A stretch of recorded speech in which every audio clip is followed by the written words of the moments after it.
있습니다. 착각하시면 저와 성도님들께서는 매주일은 아니지만 주일 예배 때마다 때때마다 틈틈이 마가복음을 보고 계십니다.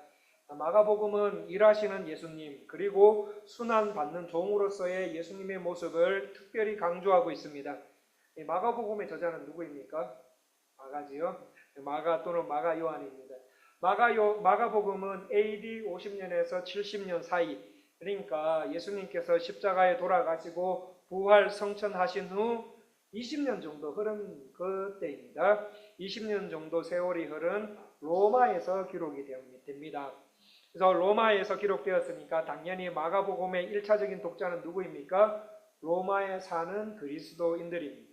이 마가가 마가복음을 기록할 당시 로마는 네로 황제가 통치하고 있었습니다. 이 네로가 통치하던 시기에 이 로마 대화재라는 아주 큰 사건이 일어나게 됩니다. 이 네로가 어떤 시험을 도두기 위해서 로마 도시를 불질렀는데 그 방화범이 자신 힘을 탄로가 나자 정치적 희생양이 필요했는데 그 정치적 희생양으로 로마 도시에 있는 그리스도인들을 지목하게 됩니다. 자, 이제 그때부터 그리스도인들의 대대적인 아주 잔인한 대대적인 숙청 작업이 이제 시작될 그 즈음에 그리스도인들이 오늘 잡혀 죽을지 내일 잡혀 죽을지 모를 그 급박한 시기에 이 마가복음을 읽으면서 왜 나에게 이 엄청난 시련이 닥쳤는지, 세상이 그리스도인들에게 가하는 엄청난 핍박과 죽음의 위협 앞에서 그리스도를 따를 수 있는 용기와 신앙이 상실될 위기에 처해 있을 때 그리스도인들이 신앙에서 탈선하지 않도록 위로하고 그리스도를 향한 신앙을 북돋아 준 하나님의 말씀이 바로 마가복음입니다. 이런 목적으로 쓰여진 마가복음은 크게 세 가지를 강조하고 있습니다. 첫째, 예수님은 하나님의 아들이시고 그리스도이심을 강조하고 있습니다. 성도들이 상상 못할 핍박과 시련 속에서도 그리스도에 대한 신앙을 견고히 서도록 하기 위해서 예수님이 왜 하나님의 아들이시고 예수님이 왜 그리스도이신지 예수님께서 능력으로 행하신 일들을 통해서 알도록 하셨습니다. 두 번째, 마가복음은 예수님이 종으로서 고난당하신 분임을 강조하고 있습니다. 이 예수님께서는 하나님만이 하실 수 있는 일을 행하신 능력이 있는 분이시다. 그런데 예수님은 성도인 나를 왜 이 시련에서 건져주시지 못하느냐?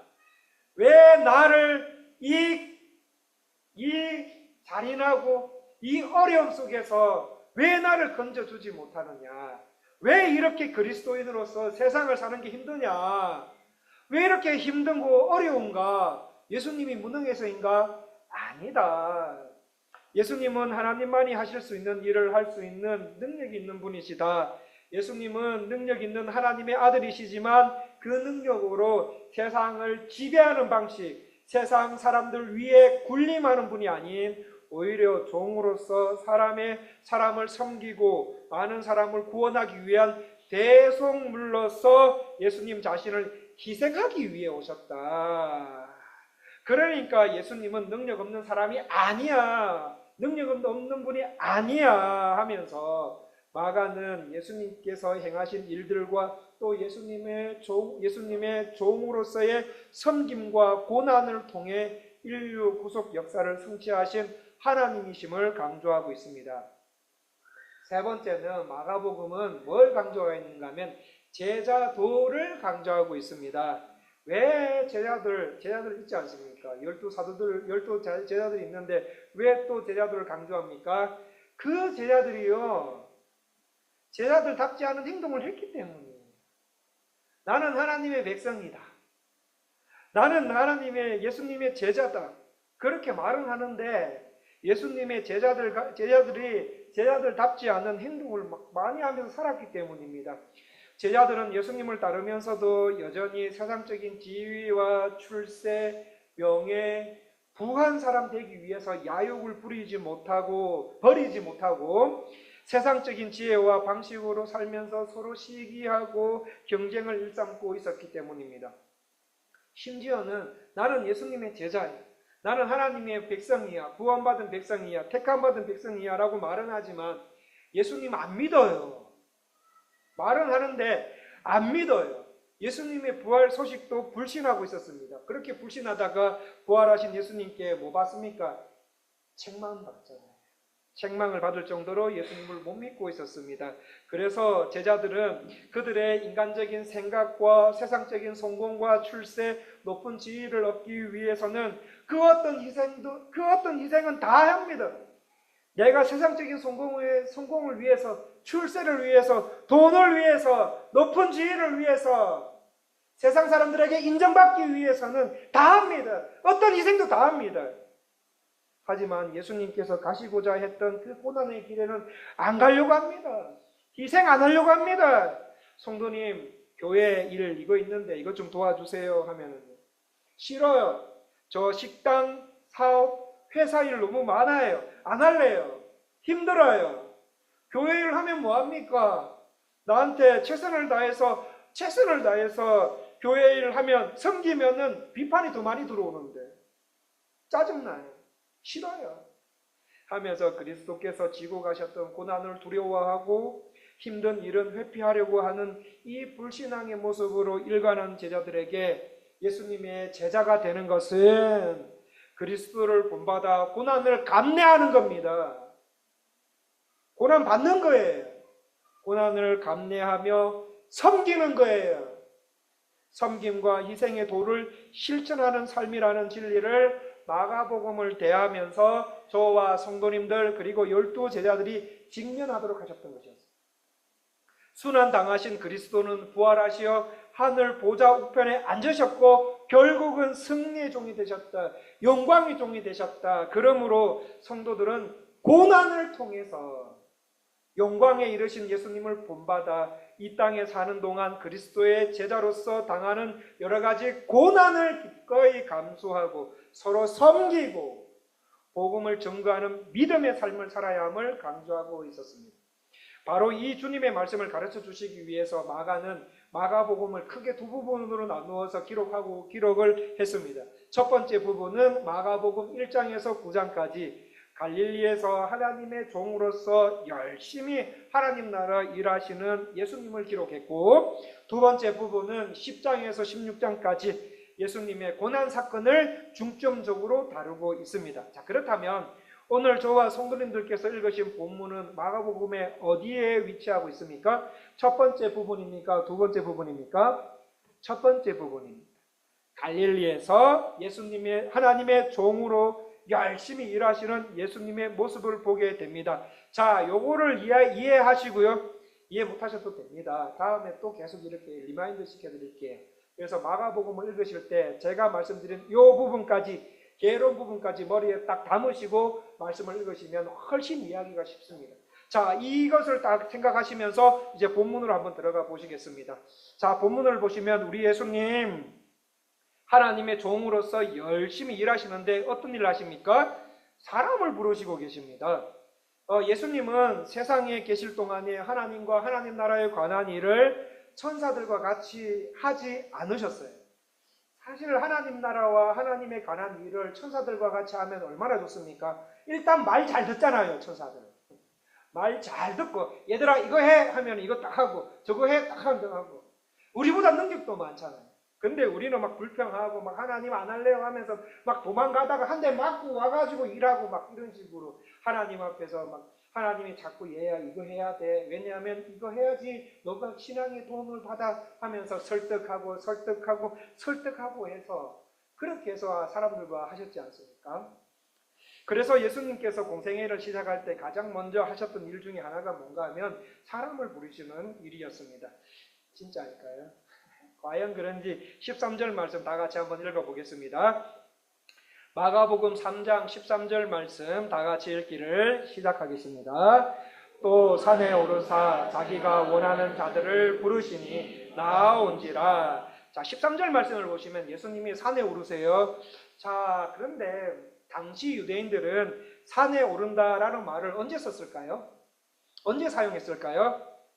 새로운 미래를 열 때, 그러니까 새로운 미래를 열거나 새로운 공동체를 세울 때 산에 오른다라는 말을 사용했다고 합니다.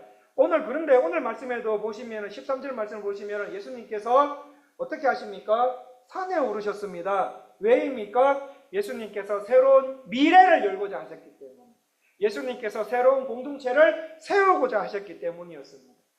이제는 유대교로는 안 된다, 얘들아. 유대교로는 안 돼.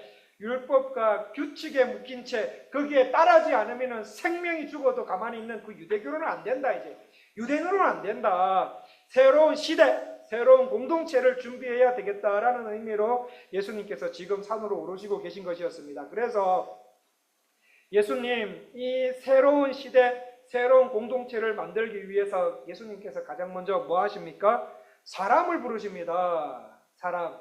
그처럼 하나님께서는 오늘날에도 저와 성도님들 같은 사람을 부르셔서 예수님의 사역을 이루어 가십니다. 자, 그러면 예수님은 왜 사람들을 부르셔서 사역을 하시는지 오늘 주일 예배 때는 한 3가지 정도로만 보시고 저와 성도님들의 신앙생활에 접목하셨으면 좋겠습니다. 예수님은 왜 제자들 또는 저와 성도님들을 부르십니까?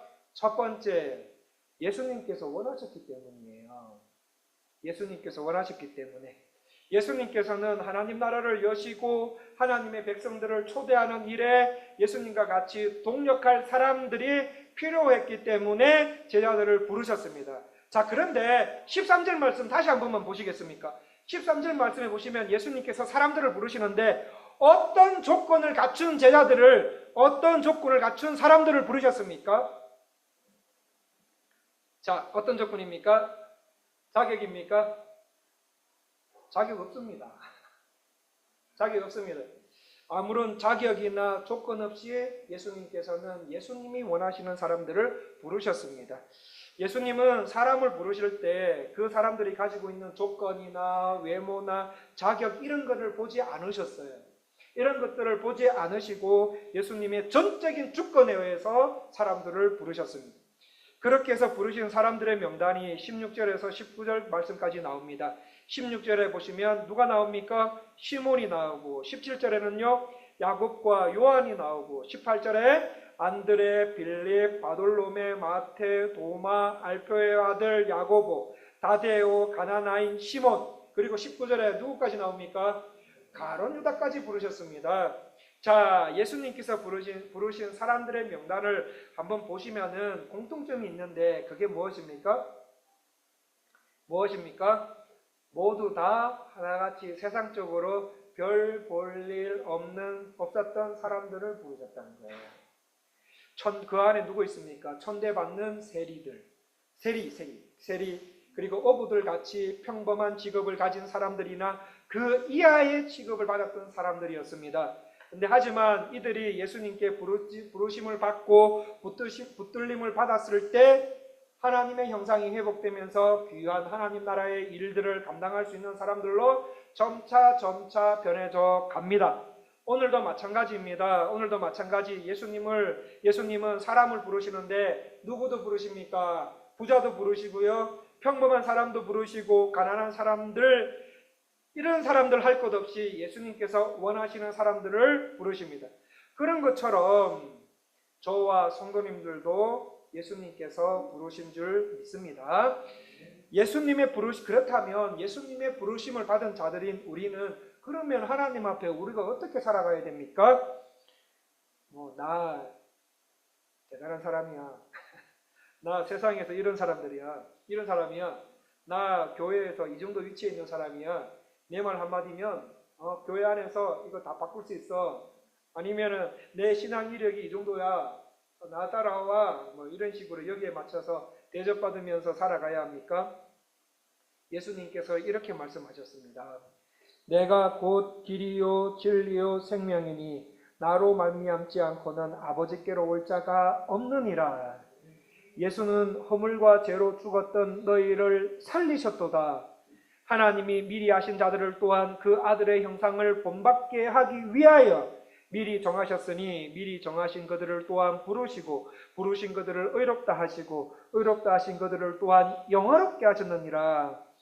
예수를 죽은 자 가운데서 살리신 이의 영이 너희 죽을 몸도 살리시리라. 그러므로 형제들아 우리가 빚진 자로 돼 너희가 육신대로 살면 반드시 죽을 것이로되 영으로서 몸의 행실을 죽이면 살리라. 내 과거가 어떠한 사람인지 잘 안다면, 내가 내 과거에 허물과 죄로 죽었던 사람인 것을 안다면, 내가 얼마나 극악무도한 죄인인 것을 안다면, 그럼에도 불구하고 내가 처해 있는 환경과 형편과 자격, 조건 이런 거 보지 않으시고 예수님의 전적인 주권에 의해 나를 구원의 길로 부르신 그 하나님께 뭐 해야 됩니까? 감사하는 생활을 하셔야 돼요. 길이요 진리요 생명이신 예수님을 뭐 해야 됩니까? 따라가는 생활을 하셔야 돼요.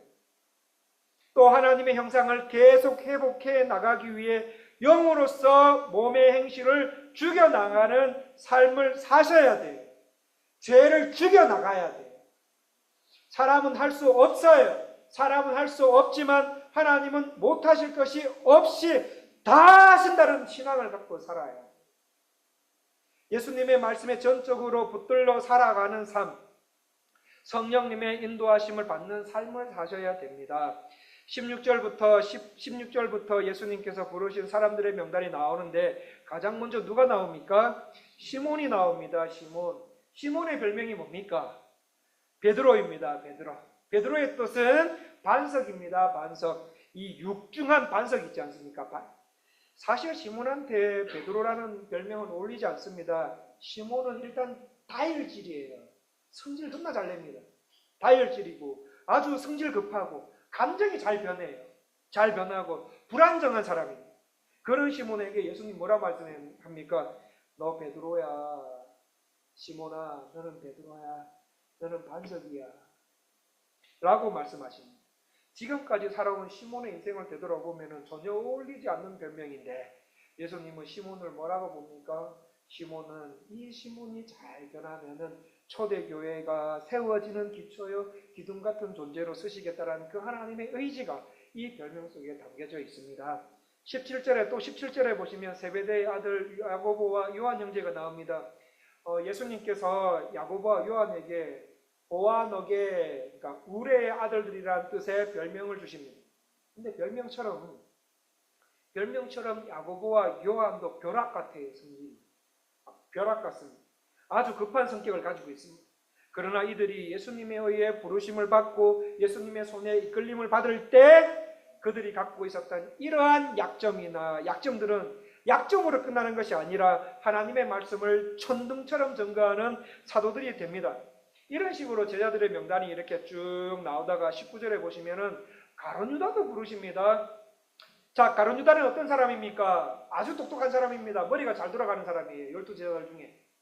머리가 비상하게 잘 돌아가는 사람입니다.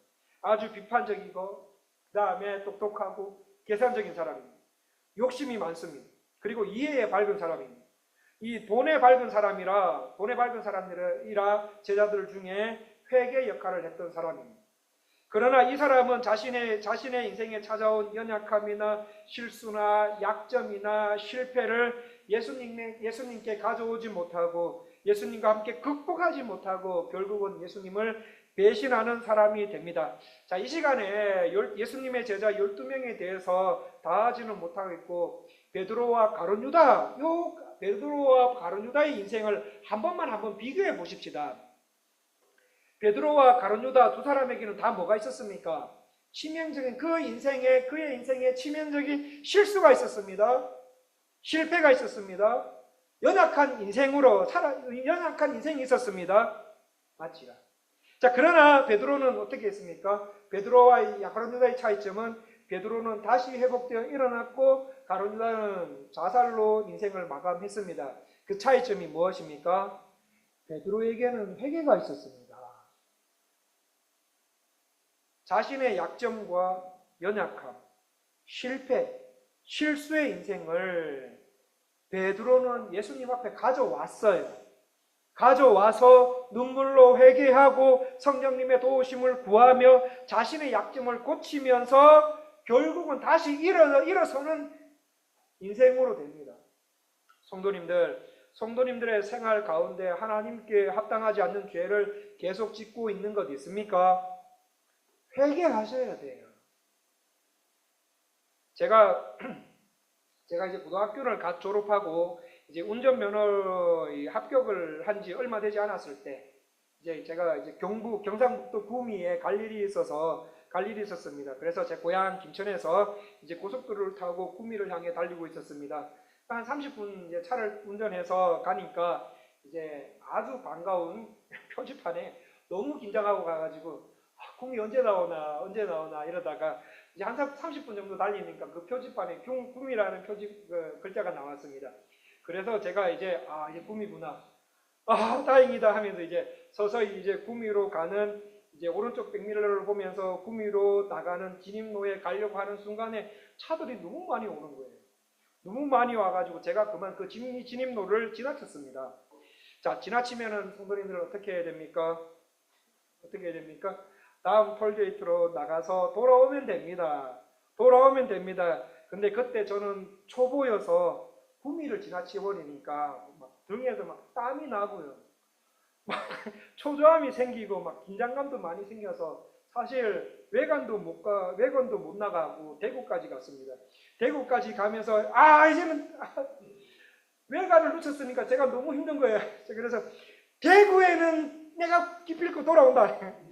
기필코 돌아오리라 마음먹고 운전했는데 대구 가니까 대구는 차가 더 많더라고요. 확실히 광역시라서 그런지 차가 더 많아서 제가 경산까지 갔습니다. 경산까지 가가지고 돌아온 적이 있었습니다. 성도님들, 잘못된 길로 가면요 바로 돌아와야 돼요.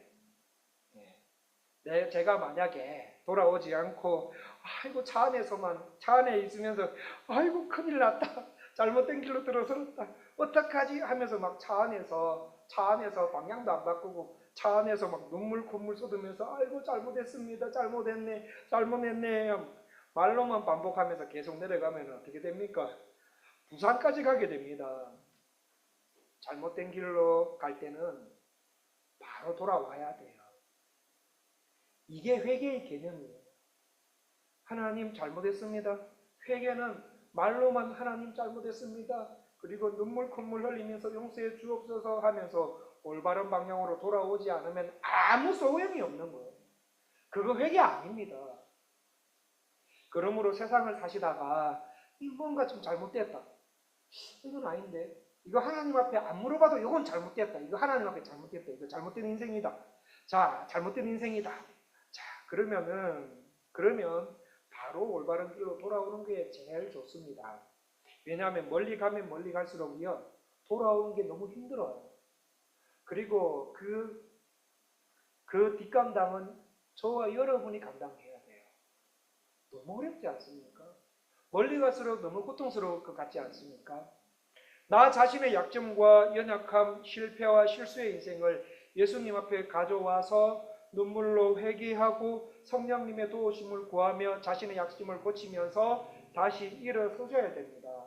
이렇게 신앙생활 하고자 하는 사람들에게 예수님께서는 도와주십니다.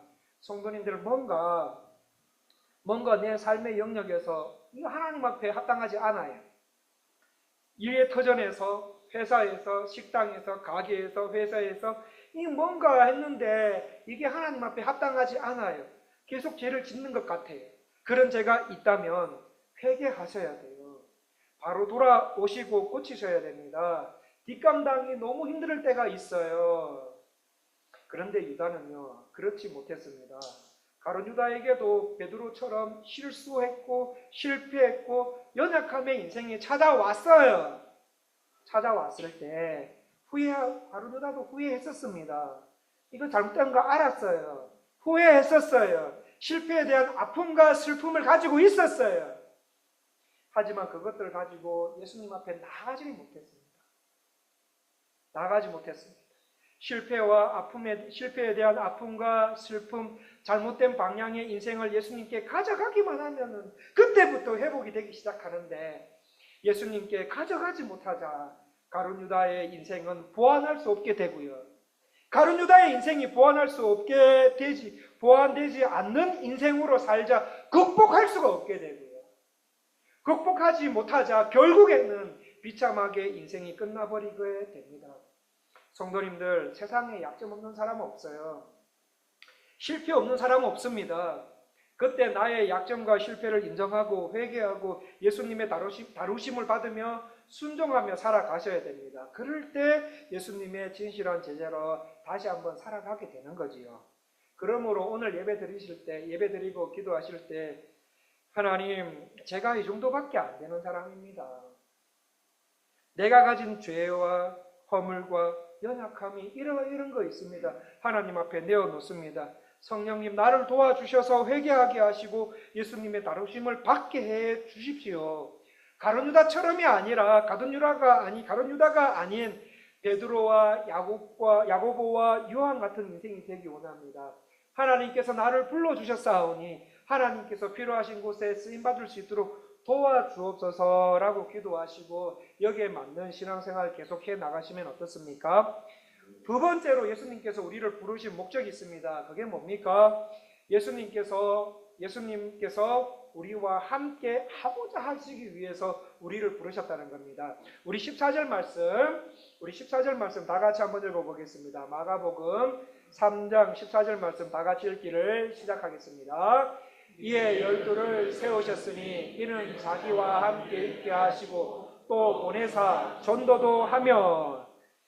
14절 상반절 말씀을 헬라어 성경으로 보면 이렇게 되어 있습니다. 이에 12명을 세우셨다. 왜냐하면 자기와 함께 있도록 하기 위해, 이렇게 되어 있어요. 예수님께서 제자들과 우리를 부르신 목적은 예수님과 함께 있도록 하기 위해서입니다. 예수님은 우리와 친밀하게 인격적인 교제를 나누면서 세상을 살아가도록 하시기 위해서 저와 성도님들을 부르셨다는 거예요. 성도님들 다른 분도 아니고요. 다른 분도 아니고 온 우주의 왕이신 예수님께서, 만왕의 왕이시고 만주의 주시고 창조주이시고 역사의 주인이신 예수님께서 이 허물 많고 실패 많이 하고 연약한 나와 함께 하시기 위해 나를 불러주신다. 감동이지 않습니까? 그런데 말씀을 보시면 예수님은 우리와 함께 있고 싶어만 하지 않으시고 훈련도 하고 싶어 하십니다. 예수님은 우리를 조건 없이 예수님의 전적인 주권으로 부르셨습니다. 우리를 부르시고 그냥 내버려 두시는 분이 아니라 알아서 살아라 그렇게 내버려 두시는 분이 아니라 우리와 함께 하십니다. 우리와 함께 친밀한 인격적인 교제를 하십니다. 인격적인 교제를 하시면서 우리를 향한 하나님의 기대하심과 예수님의 의도하심과 하나님의 뜻하심을 우리에게 막 전달하시면서 예수님을 닮아가도록 훈련받으면서 살아가기를 원하세요. 어떻게 훈련시키십니까? 말씀과 기도로 훈련하시기를 원하세요. 내가 하나님의 말씀을 펼칠 때 나에게 말씀하시는 그 하나님의 음성을 듣는 거예요. 기도함으로 나는 예수님 앞에 나아갑니다. 그래서 말씀과 기도로 하나님의 뜻을 알고 하나님을 닮아가는 삶으로 살도록 우리를 부르셨습니다. 그러므로 성도님들은 이렇게 생각하시면 딱 맞습니다. 내 인생은 그냥 내 인생은 말씀과 기도로 살아가는 게 내 인생이다. 그냥 아예 이렇게 딱 정의해버리십시오. 내 인생은 말씀과 기도로 살아가는 게 내 인생이다. 이렇게 성도님들의 삶의 정의를 그냥 딱 정해놓으시고 사는 게 맞습니다. 나는 예수님의 제자다. 나는 구원받은 하나님의 백성이다 라고 하시면서 말씀에 대한 애정이 없다. 교회 다니시면서 기도하고 싶은 마음이 없다. 평상시 세상 속에 사는 동안 기도를 안 함에도 불구하고 기도에 대한 목마름이 없다. 나는 병든 제자다. 똑같습니다. 똑같은 말입니다. 성도님들의 일주일 생활 가운데 말씀 읽는 시간과 기도하시는 시간이 성도님들께서 하시는 골프 이런 취미 생활 하시는 시간보다 적으면은 어떤 목사님이 그러시더라고요. 그 성도는 병든 성도라고.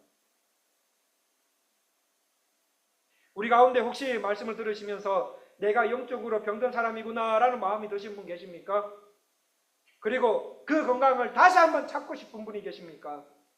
그렇다면 시간과 장소를 정하셔서 교회에서든지 집에서든지 집이 안 되면 회사에서든지 회사에서 안 되면 나만의 골방을 만드셔서 하나님 말씀을 읽고 기도하시는 훈련하셔야 됩니다. 기도와 말씀 훈련하시는 생활 가운데 하나님께서 원하시는 삶의 방향을 제시받으시고 하나님을 더 닮아가고 하나님 나라와 예수님의 재림에 대한 소망을 가지시면서 살아가셔야 됩니다. 그런데 인생에 문제가 있는데도 불구하고 기도의 자리로 안 나오신다. 지금 인생의 방향이 뭔가 잘못됐어요. 나도 알아요. 그런데 그리고 하나님의 인도하심을 받기 위해 지금은 부르짖어야 할 시기인 것 알면서도 말씀의 자리에 못 나오신다? 안다. 지금은 기도해야 되고 말씀의 자리에 와야 할 때인 것 안다. 아는데 몸이 안 따라주는데. 새벽 기도에, 금요 기도에, 주일 오후 찬양 예배에 나올 수 있는데도 불구하고 건강에 이상이 없는데도 몸이 따라주지 않는다? 이렇다면 나는 훈련이 부족한 사람이구나 라는 사실로 아시면 됩니다. 그렇게 아시고 더 기도와 말씀의 자리로 나가시는 훈련 하셔야 됩니다. 성도님들, 이 땅에서 예수님과의 인격적인 교제하는 그 기간 동안에 우리는 예수님과 교제하는 기간이 이 땅에서 예수님과 교제하며 살아가야 돼. 그 교제하는 기간 동안은 계속 훈련이 동반된다는 사실을 꼭 기억하셨으면 좋겠어요. 꼭 기억하시고 말씀 훈련, 기도 훈련, 교회에서 하는 훈련들 열심히 좀 잘 감당해 주셨으면 좋겠습니다. 본당 뒤편에 보시면 2025년 사역 지원서가 있습니다. 지원서에 보시면 주일학교, 각 위원회 등등에서 섬기실 분들을 모집하고 있습니다. 성도님들, 교회의 머리는 예수님이세요. 교회의 머리는 예수님이세요. 우리 교회에서 하는 모든 사역은 머리 대신 예수 그리스도를 위해서 하는 겁니다. 사람 보지 마시고, 절대로 사람 보지 마시고, 상처받았다고 해서 그렇게 생각하지 마시고, 교회의 머리 대신 예수 그리스도, 그 예수 그리스도를 섬기는 일에 열심을 좀 내주세요. 그것 또한 성도님들을 성도 되게 하고 하나님의 하나님 되심을 추구하며 사는 귀한 훈련이 될 수 있으므로 우리의 초점을 조금만 바르게 잡으셔서 교회의 머리 대신 예수 그리스도를 위해서 섬기는 일에 좀 더 적극적으로 해주셨으면 좋겠습니다. 마지막으로 예수님은 왜 저와 성도님들을 부르셨습니까? 전도하고자 하셨기 때문입니다. 14절 말씀을 다시 한번 보시면 이에 열두를 세우셨으니 이는 자기와 함께 있게 하시고 또 보내사 뭐 하도록 하며요? 전도도 하며 이렇게 되어 있습니다. 성자 하나님께서 조건 없이 나를 부르시고 또 나와 함께 하시면서 훈련을 통해 올바른 인생으로 살아가고 하나님을 닮아가는 신앙생활을 해나가다 보면은 어떻게 하신다고요? 예수님은 우리에게 전도할 수 있는 능력과 기회도 주신다는 거예요. 14절 말씀에서 보시면은 전도도 하며 이렇게 읽으실 때, 이 말씀을 읽으실 때 마음이 어떠셨습니까? 또 전도하라 하네. 또 저 목사 시작이다. 또 내가 전도해야 되나. 한국에 있을 때 총동원 전도주의를 그때 트라우마 또 생각나시지요? 새생명 축제 때 있었던 그 트라우마가 생기면서 부담스럽게 생각하실 수 있습니다. 교회에서 총동원 몇 날 며칠 날 총동원 전도주일입니다. 전도 대상자 적으십시오. 스트레스 받죠. 새생명 축제 때 며칠 날 새생명 축제입니다. VIP 적어내세요. 그렇게 하면 할 수 없이 휴대폰 꺼내가지고 누가 있더라 하면서도 만만한 친구들 이렇게 골라가지고 사람 골라가지고 전도 대상자로 적어내고 전도도 안 할 거면서 담임 목사님 때문에 이렇게 적어내고 하기 싫은데 억지로 교회에서 담임 목사님께서 하라고 하시니까 하는 거, 그런 거 말하지 않습니다. 14절에서 전도하며라는 말은 예수님이 신실하게 믿는 분들에게, 진짜 예수님 신실하게 믿는 사람들에게 하나님께서 어떻게 하신다고요? 하나님께서 그분에게 전도할 사람을 보내주신다는 말이에요. 하나님께서 신실하게 성도 신앙생활하는 자에게 전도할 사람을 붙여주신다. 그 말입니다. 그러므로 우리는 예수님을 신실하게 믿는 생활을 교회에서만이 아니라 가정, 일터에서도 하시면 돼요. 그러다가, 그렇게 하다가 누군가가 성도님들의 그런 신실한 신앙생활을 보고 궁금해하다가 당신 같으면 나도 예수님 믿겠다라고 하는 동료 있지 않습니까? 그런 동료, 교회 가자 이렇게 하면 돼요. 그런 가정, 그런 친지들에게 교회 가자라는 말을 하시면 됩니다. 저는 한때 예수님 믿자라는 말을 하는 것이 부끄러워서 싫어했던 적이 있었습니다. 그런데 지금은 안 믿는 친구들이나 친해져가는 세상 분들 있으면 어김없이 예수님 믿읍시다라고 말을 합니다. 제가 이제 한 달에 한 번씩 직장 예배를 드립니다. 우리 교회에 와서 한 달에 한 번씩 직장 예배를 드리러 가야 된다 해서 제가 갑니다. 직장 예배 가서도 그 직원분들에게 본문의 말씀에 맞게끔 나오면은 어김없이 말하는 게 예수님 믿읍시다. 법인장님, 예수님 믿읍시다. 사장님, 예수님 믿읍시다. 부장님, 교회 갑시다. 이런 말을 자주 합니다. 목사이기 때문이 아니라 이 세상이 전부가 아닌 것을 알기 때문에 이 세상 끝에 영원한 하나님 나라냐 지옥이나 결정되는 때가 반드시 있다라는 진리를 몸소 체험했기 때문입니다. 제가 중고등학교, 대학교 1학년까지 같이 다닌 대학교 1학년까지 같이 다닌 친한 친구가 있습니다. 이 친구가 대학교 1학년 1학기 장마가 끝나갈 무렵 지리산으로 동아리 MT를 가게 되었습니다. 지리산 이 한 빈턱에 이제 개울이 흐르고 그 개울을 건너가도록 놓여있는 돌들을 밟고 건너가서 한적한 곳에 텐트를 몇 개 쳐놓고 MT를 하고 있었습니다. 그런데 비가 갑자기 내리기 시작하는 거예요.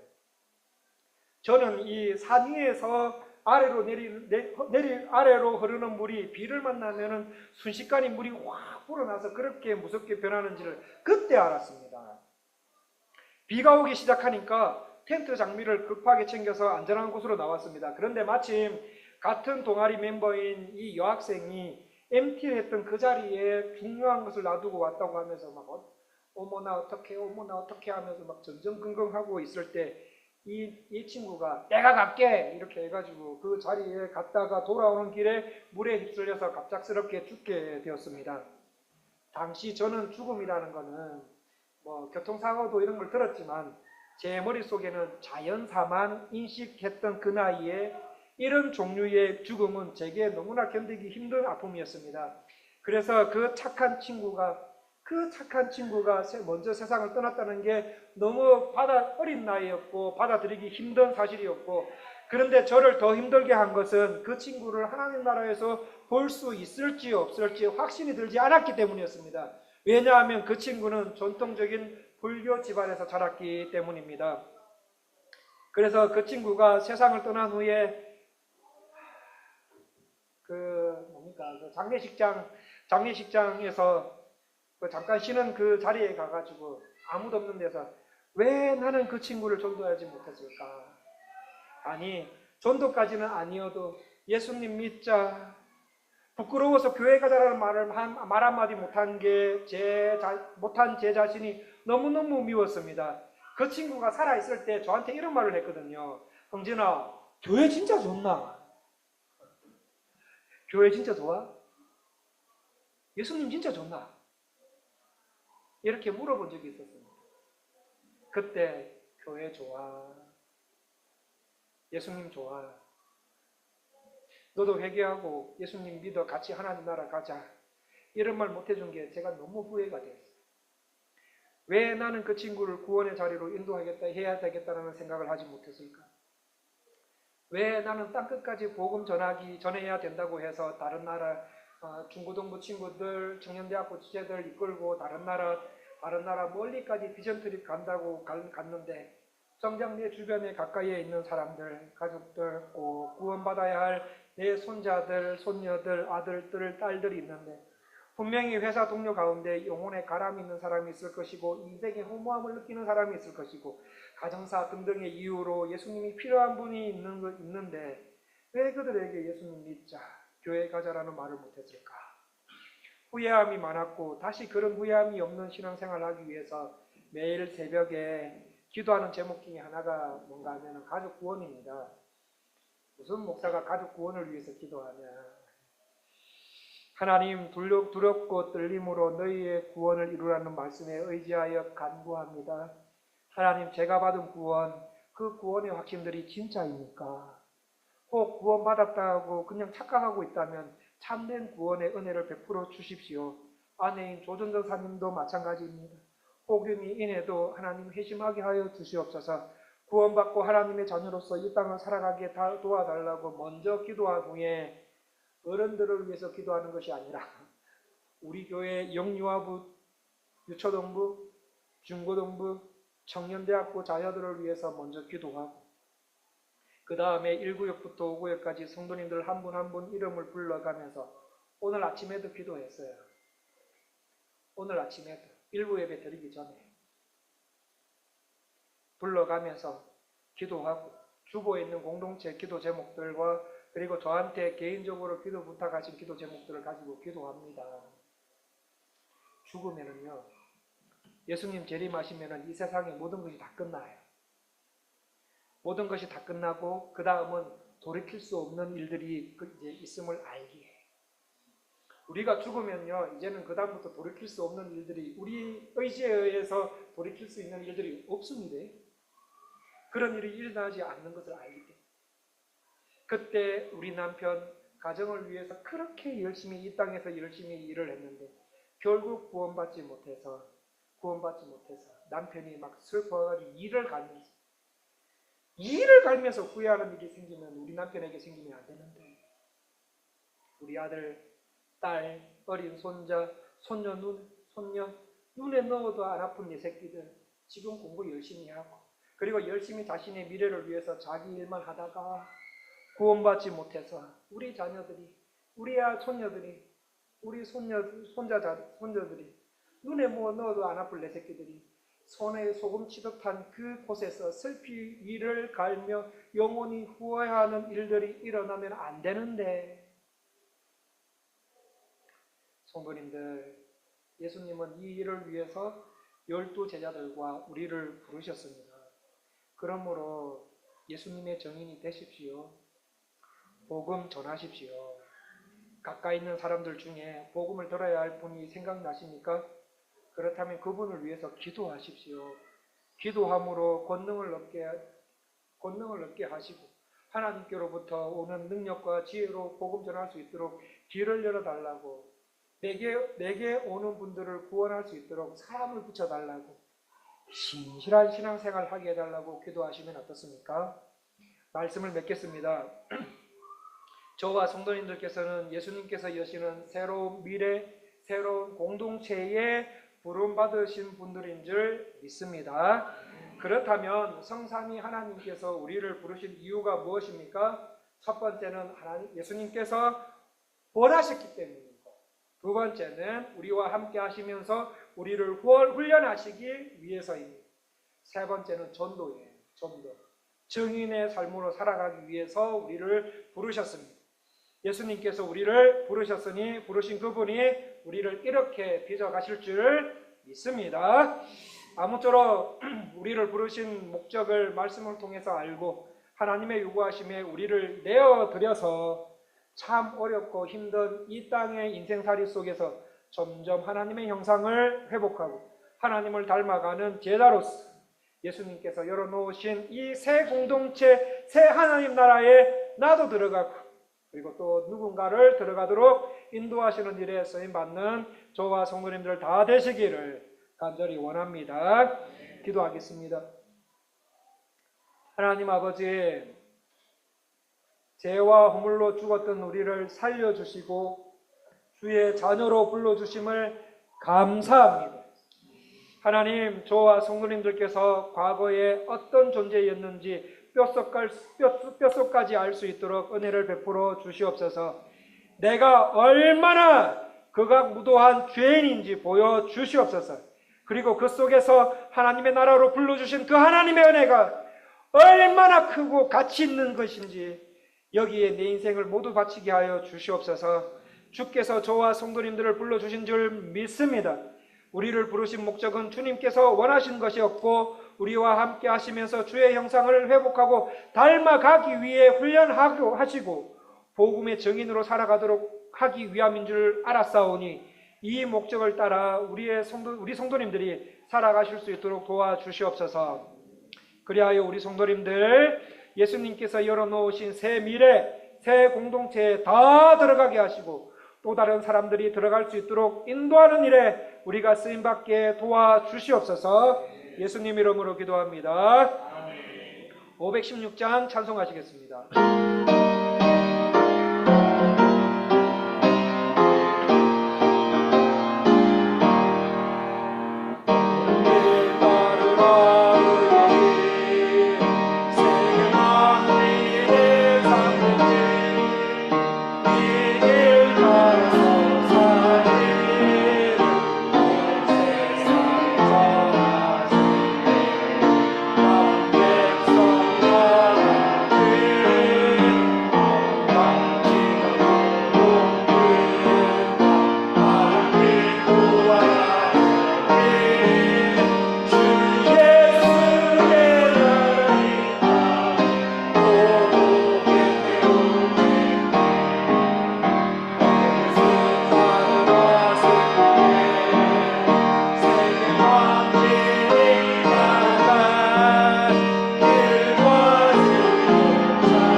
예수의 나라는 곧 옵니다.